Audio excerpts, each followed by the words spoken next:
During week 219 of Brada's Branded Thoughts, official kickoff times released for several more Iowa football games for the 2023 season. We'll run through them, and I'll provide my thoughts about a potential night game that has not yet been announced, plus another exclusive interview with future Hawkeye quarterback Marco Lainez III. Yes, Marco will be getting to Iowa City very soon. He sat down with From the Hawkeye of the Storm here recently to talk about his decision. And of course, now that he's officially a Hawkeye, he has signed, he's set to report to Iowa City. We'll talk with Marco right here on the show. But first, I want to thank Iowa Floor Covering. Look at their beautiful store down in Bondurant. And the guys down at IFC in Bondurant will take care of you and your flooring needs. They've got a great deal on this tough core click together flooring we've been talking about for months at $269 per foot with self-installation. But just talk to Tyler and Ryan and the guys down there. They will get you set up with what you need. Support our sponsors because they support us. I cannot stress that enough. Our sponsors are the reason this show exists. In addition to you listeners, our sponsors are what keep this thing moving, keep the wheels moving. So again, appreciate Iowa Floor Covering down in Bondurant. Contact them at iowafloorcovering.com/DIY. Or you can call them at the number on the screen. Again, Iowa Floor Covering down in Bondurant. We appreciate them sponsoring the show right here from the Hawkeye of the Storm. So, official start times for some of Iowa football's games this fall. We heard about the Penn State-Iowa game, which will, of course, be a whiteout in Happy Valley. That will be a fun one in Happy Valley. In fact, I don't think for our podcast listeners, those of you listening via Spotify, Apple, etc., you probably haven't even heard me talk about that game. And certainly I don't think the whiteout scenario helps Iowa at all. Obviously, that's going to be a game. I think it's obvious to say that will be a game in which Iowa will be the underdog. It may be the only game on the schedule in which Iowa is the underdog. They'll probably be dogs against Wisconsin because it's on the road. I don't think they'll be dogs against Iowa State. That'll probably be a pretty close line because it is in Ames. And who knows what Nebraska is going to look like by season's end. But the bottom line is Iowa will be favored in most of their games. We did get start times for several other games this season, and that Penn State game was altered just a bit. So let's take a look at some of the announcements from today. First of all, the season opener. We know when the season will officially take place. We knew it was kicking off on Saturday, September 2nd against Utah State. The Aggies, they'll be coming up for Fry Fest weekend. And the Hawkeyes will kick off against Utah State at 11 a.m.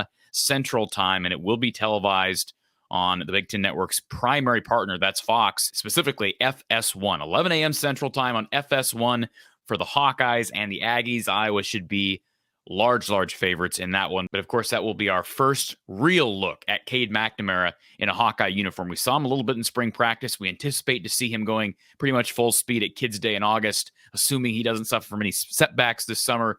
But of course, we'll see him in his first game action as a Hawkeye on September 2nd. How about the big Cyhawk series? It goes back to Ames this year. Recall the loss last year, and I don't want to dwell on that game, but if only Iowa had trotted out Drew Stevens for that final kick that would have made it 10-10 and sent that game to overtime, perhaps the season would have went differently, or at least the record would have been slightly better.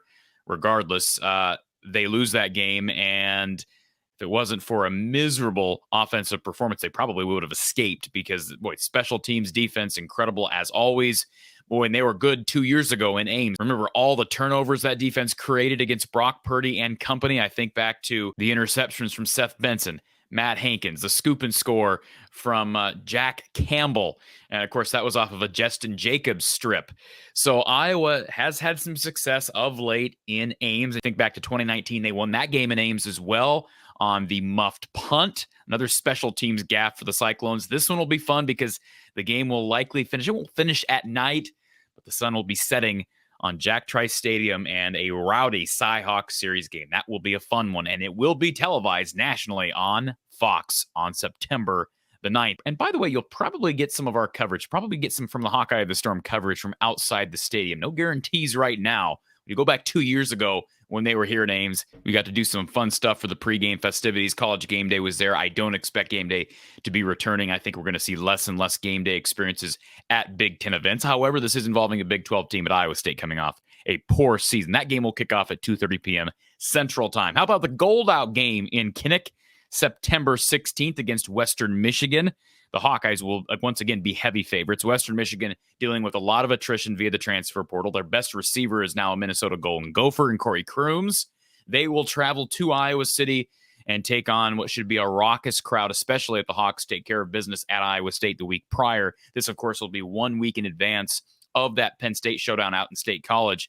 But Iowa Western Michigan will kick off at 2:30 p.m. Central Time on the Big Ten Network. So actually, each of Iowa's first 4 games will be on different networks. How about that for a fun fact to the season? And of course, that 4th game is September 23rd at Penn State, and no longer a 7 p.m. Central kick, bumped up to 6:30 p.m. Central Time on CBS still. Yes, it's a whiteout game in State College. Yes, Iowa will be heavy underdogs, but wouldn't that be a storyline if Iowa can bring an undefeated Hawkeye bunch into State College, a place where Cade McNamara and Eric all won together just a couple of years back? That will be a fun one. And of course, the last time Iowa went to State College, it was an empty Beaver Stadium in 2020, and Iowa took care of business and got the win. No announcement yet about Iowa-Michigan State. That game will be the blackout game in Kinnick. Could it be a night game? Boy, it'd be great. Wouldn't that be a great scenario? We don't often see Iowa-Michigan State as a night game. My guess is it won't be a night game. But man, I'd like to see a blackout at night. We always get the stripe game at night, which is cool as well. We'll have to wait and see on that one, September the 30th. But of course, Iowa will have played at night out east the week prior. Homecoming, it's Iowa-Purdue on October 7th. We know this. That game will kick off in the afternoon/evening. No morning kickoff for the Hawkeyes and the Boilers. That will be either a 2:30 Central kick, a 3 p.m. Central kick, or a 6:30 p.m. Central kick. No TV information yet on that one. Would not be surprised to see that end up being an FS1 game, but maybe it works its way onto Fox or an NBC network. And how about that 6:30 possibility for Iowa-Purdue? That should be fun under the lights. I'm trying to think the last time Iowa-Purdue was a night game. I'm thinking back to 2017. I know they finished that game under the lights, but that will be a new look Boilers squad. No Jeff Brom, no Aiden O'Connell, and unfortunately, no Charlie Jones. So that's a possibility of a night game. How about Iowa at Wisconsin? Could that be a night game up in Madison? Probably not. Tends to not be a night game when Iowa travels to Wisconsin, but we don't have a time on that one yet. October 14th to be announced as well. Iowa, Minnesota, this is the obvious guess. If it's not going to be Purdue, this is the game where I would anticipate Iowa gets a night game. It's a rivalry game. It's obviously a storied rivalry with the Hawkeyes and the Gophers in the battle for the Floyd of Rosedale. It will be that America Needs Farmers black and gold spirit game. No info on TV yet. And who knows what the Gophers are going to look like. I mean, they look a lot different as well. Tanner Morgan's gone. Mo Ibrahim's gone. I will be fascinated to see what Callie McManus, if I'm saying his name correctly, he showed flashes last year, but he's a young quarterback who hasn't proven himself at this level yet. And of course, that could be a raucous crowd in Kinnick. And then Iowa travels to Chicago, to Wrigleyville for Iowa Northwestern. Yes, Wrigley Field, playing in a baseball stadium. The last time Iowa played in a baseball stadium, I want to say it was 2017, the Pinstripe Bowl. The Hawkeyes will get this game on the road. When will this game kick? That's another interesting storyline. Would I be shocked if that's a night game? No. And let's remember that night games don't necessarily hold the same appeal they used to, because Fox heavily favors that big noon game on their main network. I still like the night games, frankly. I know some people, especially people in the media, that don't like having to stay up real late and write articles after the game. I get not wanting to have night games, especially on the road. Look, when we have night games here on this show, I got to do post-game shows until like midnight or 1 a.m. So I get the frustrations, but I still like night games. Would not be shocked to see that as a night game. Boy, Northwestern's looking to win just on this continent. They didn't win a game over here last year. They won one game, and it was in Ireland against Nebraska.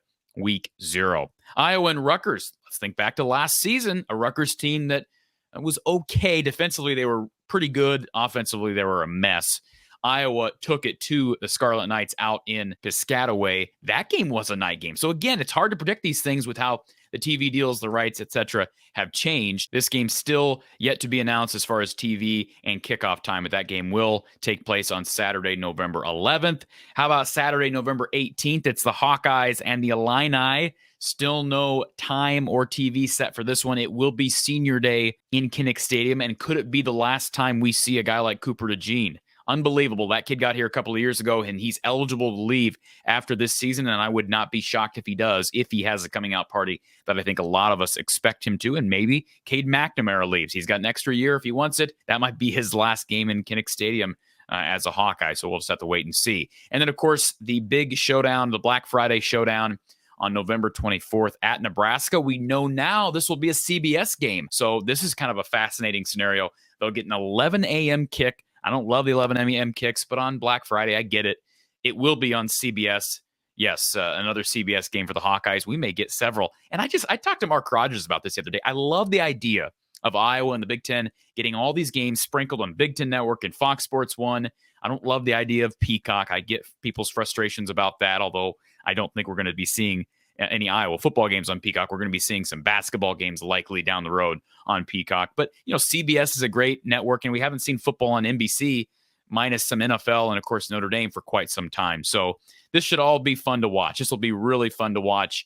And now that we've got some kickoff times and some television information, just feels like we're getting that much closer. It's basically summertime out here in central Iowa. It's May 31st as I record this show, one day away from June, several weeks away from the official start of summer. But we begin to count down the days as the humidity rises, the heat rises, and we get closer and closer to a busy month of July and August where we have Big Ten Media Days, Iowa Media Days, get the Iowa State Fair and all that. So it's going to be fun. It's going to fly by before you know it. So we'll just have to wait and see. But the juices are flowing, folks. We start to look forward to another year of Hawkeye football. All right. So what about the Iowa football future, specifically at quarterback? Yes, Cade McNamara has come in. He's the saving grace for a lot of people. But what about the future? We've got future Iowa quarterback, Marco Lainez, who will be an Iowa quarterback in just days because he'll be getting to campus here soon. We've got Marco Lainez joining the show right here from the Hawkeye of the Storm. But first, a word from our sponsor. Straight from the man cave, Kinnick Under the Kitchen, authentic, original player art prints are being drawn up for Hawkeye fans everywhere. From Under the Kitchen's Murray Legacy print, which features former Hawkeye Kenyon Murray, current Hawkeye Chris Murray, and current Sacramento King Keegan Murray, to football players Lucas Van Ness, Torrey Taylor, and Cooper DeJean, to wrestlers Tony Cassiope, Alex Marinelli, and Real Woods. Oh, and only one of the greatest athletes to ever compete at Iowa, Spencer Lee. There are so many options available, and they make great gifts. Visit Under the Kitchen on Facebook or at Under the Kitchen's new website. It's underthekitchen.square.site. That's underthekitchen.square.site. Check out Under the Kitchen today and get your authentic, original Hawkeye print. Mr. Marco Lainez III. How are you? You look good in black and gold, Marco. Thank you. I appreciate it. How you doing? First of all, I'm great, man. It's great to see you. And how does it feel, first of all, knowing that you're officially a Hawkeye? It feels great. I'm very excited. So and it's very exciting. For anybody that missed our interview with you months ago, I encourage you to go back and watch that, because you're a guy who understands there's a lot on your shoulders in the future. You're going to be competing for this job from day one. But you also understand that you got a development process. So let's start with that. What has the Hun School, obviously Tony Cassiope, if anybody's not aware, he's your coach and your private coach. What has he meant, and what has the Hun School meant to you as a quarterback as you transition to college life? Both those, obviously him and then the Hun School, have been a really important part of my development. Being at Hun with Coach Smith and then Coach Raz, I think I told you I've never been around such just an amazing football minds. They have both great football minds, and I just shut up and listen. And I can always pick up something new every time we're at practice, and I can always just learn something from them. Raz has always been my guy. He's like my uncle. He's just always coaching me, always pushing me to be the best version of myself I could be. And, I love him for it. It's been great. It's been a blessing to be, those two guys as quarterbacks. It's awesome. And, just practice is fun with those guys. Cause you think of something, you're like, oh, I would have never thought of that. Like, you just learn something, you pick up stuff on the site, and it's awesome. And it's been great. Appreciate the super chat here from Erica. Says congrats, Marco. Can't wait to see you in Kinnick. And by the way, the chat here spilling over with congratulations to you. People are excited about your future here. And we can address, I've said this like 3 times today with previous recruits. We can address the elephant in the room. Caden Proctor decommitting, going to Alabama. We're not going to rehash his decision or go inside and try to, needle you as to why you think that happened. But As the quarterback in this class, do you feel somewhat of a responsibility to kind of rally the troops, so to speak? I mean, everybody's locked into their commitment, but kind of step up and say, look, this is still a great class. This is my class. I'm going to lead this group of young guys into Iowa City. I think we're all motivated individuals, and I think we were very motivated as a group to, we just rallied together. We rallied together as a group of individuals, and it was nice to see. You know, we're all from different parts of the country, and seeing that was like, all right, this is a group now. Now we ride together, and I can sense that kind of attitude coming, and it's awesome. I mean, having that attitude of like, we stick together, we ride together. So that's the type of attitude that's formulating in this recruiting class. Again, some of my questions here, Marco, are assuming people missed our chat before, and I encourage everybody to go back and watch that. But when I watched you on tape initially, you've heard me say this before, the guy that popped out at me, at least in my memory, of someone I would compare you to is maybe Brad Banks, just in the way you play.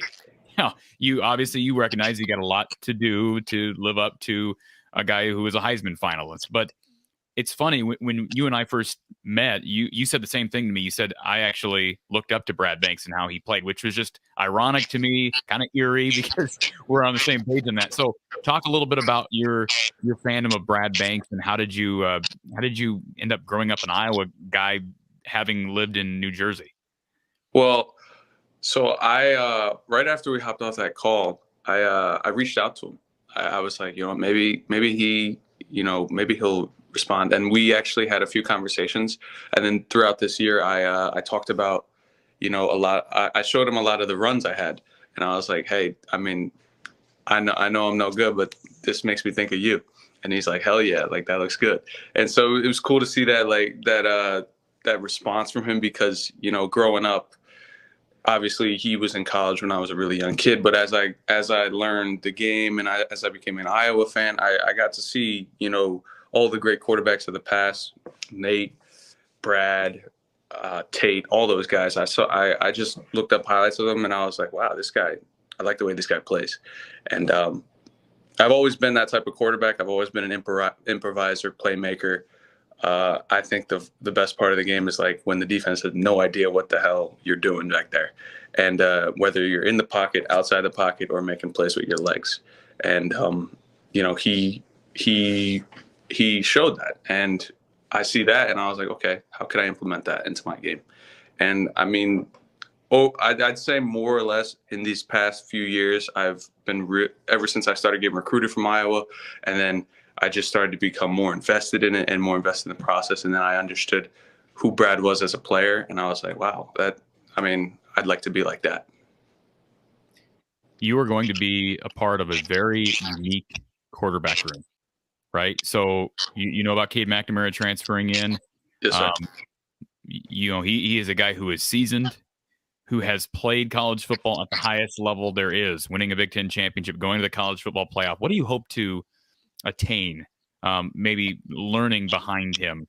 I know you're going to be competing for the job, but learning from a guy who's as experienced as Cade McNamara. I mean, he has the entire resume. If I could just sit around him and learn, sponge up everything he can do, physically and mentally, I think that would help me become the better player that I want to be in the future. Practice is going to be fun, just being around him and just competing every day, pushing each other to be the best version of ourselves. Because when you have someone pushing behind you or to the side of you, it's really helpful. I'm a competitor. That's what I'm from in New Jersey. So, it's going to be fun to learn from him, and then also implement, some stuff he sees. I'm like, oh yeah, that's going to make me a better football player. Just being a learner, of everything I see. You were recruited in part by Ken O'Keefe. And when Ken O'Keefe stepped down, was there any doubt from you that you were going to stay loyal to your commitment? There was no doubt I was moving anywhere else. I was like, this is where I want to be. I'm a very loyal person at heart. And, if I said I was coming, I was like, I'm sticking to it. I'm sticking to my guns. And for the record, because I'm just remembering this as we're talking, there were teams that called you and tried to pursue you after the fact. I mean, Minnesota is an example. I don't think that's a secret. Minnesota called you and tried to sway you. So you had opportunities to maybe waver, and you chose not to. And I know Iowa fans appreciate someone who's loyal. Your thoughts on Iowa's offense? Obviously, it's been criticized, and I think well-deserved criticism. But what is your thoughts on being able to come in here and help make changes? What positives do you see future of this offense with Marco Lainez potentially quarterbacking the offense? Well, you first got to look at their scheme. Their scheme is a pro style, and it's the best of both worlds. You get the play action game to complement the run game. You get the run game to complement the pass game. You can't have one or the other. Some schools just throw all the time, but when their throwing game is off the rails, they're one-dimensional, right? Running game as well. If you run all the time and you don't have a pass game, you're not dimensional, and you can't affect an attack and score points. But when you have both, like Iowa does, in a right scheme, in a way they do it effectively, you have the ability to, all right, if we're not doing the run game well, we can rely on the pass game. If the pass game's not there, we can rely on the run game, and you can still find a way to do that. And despite all the struggles they had this year, I mean, they were still, beating teams. And you can see that they had the complement in both of those aspects. So that was helping them. If one wasn't working well the other day, they relied on the other, and they won the game. And that's the only thing that matters at the end of the day. If you win, nothing else matters. So that's what I saw, and that was comforting in me in the fact, because when you win, everything else takes care of itself. Absolutely. And I'm curious, when Iowa was recruiting you, again, Ken O'Keefe was a part of that, but Brian Ferentz was a part of that. Kirk was a part of that. What did they tell you they liked about your skill set? What separated you from other prospects they were looking at? They liked the ability to use my legs. They liked the ability to drive the ball down the field and, the accuracy I had. But they also liked the ability to, being in a pro-style offense, how I was able to manage the game. I think that's a big thing, being the quarterback of Iowa, having to be able to manage the game. And they liked my ability to do that. And, being in a pro-style offense, I was in high school. I love it. It's fun because when you have a good play fake, and your linebackers are like this, they're all leaning forward, and now they don't know that someone's running right behind them. I mean, it's a very manipulative offense for quarterbacks. I mean, you can do a lot of stuff to defenders. It's fun. I mean, it's a blast playing in that style of offense, and they like that ability about me. So that will help dispel the notion from some. I know that there's that narrative out there that Kirk and Brian don't want a guy who's mobile. You are telling us that is something that appealed to them, and that will help quench the fears of some. Did you make it to the Rutgers game this year out in New Jersey? Yeah, so we finished our game. We had a game at 3:30 at Salisbury, and Rutgers was kicking off at 7, thankfully. And we finally finished, and I had a good game. I was tired physically, as we all are after a game. And my dad was like, all right, get your clothes on, hop in the car. Literally, as we're shaking hands on the field, I could see him like motioning to me. So I literally changed on the side of the field. We hopped in the car, booked it from Pennsylvania all the way to freaking Shai Stadium. Got to see the end of it. What a blessing to have that game as a night game, because you didn't know it was going to be a night game. We thought it was going to be a 4 o'clock or a 1 o'clock, and then a 3 o'clock, and then 4 o'clock, and then for some, thank the Lord that they put 7 o'clock there, and then we were like, we can make it, so we did it. Historically, that an Iowa Rutgers game. No offense to Rutgers, I know that's your home state school. Rutgers, not going to pull a nighttime audience, but because of the changes in how TV and Fox, and I mean that all has to do with why that game was nighttime. So that's awesome. You were able to go out there and be a part of that game. Marco, as you know, I'm a big fan of Marco Lainez, and can't wait to see you. Hopefully, get a chat with you at Iowa Media Day in the fall. And this quarterback's room is going to look a lot different, not just with Cade McNamara, but with Marco Lainez. Appreciate you taking the time. Again, congratulations on signing. Please congratulate your family for me as well. We look forward to seeing you in the black and gold here next few months. Cannot wait. Thank you for having me on. Always enjoy talking to Marco. He is going to be the real deal. I really believe that. And I know it's the era of the portal and NIL where guys can up and leave. Seems like a loyal dude. Didn't bat an eye when Ken O'Keefe walked away, and he had opportunities to go to other respectable institutions like Minnesota, Rutgers, etc. He stuck with Iowa, and I think he's going to be rewarded because I think he's going to have an opportunity to play early. Likely will redshirt this year, as he should, but who knows what's going to happen after this year? Will Deacon Hill be the answer once Cade McNamara leaves? Is it Joe Labus? I think Marco Lainez has an opportunity to be a 3 or 4 year starter if things work out. I know that's putting a lot of pressure on him. I'm not trying to do that, but like Marco's attitude, and certainly has the skill set to be an entertaining and successful Iowa quarterback in his near future. Appreciate you tuning in for another episode of Brada's Branded Thoughts here From the Hawkeye of the Storm. Be sure to like, subscribe, tell me what you thought about the schedule release today and our interview with Marco, and we will talk to you soon.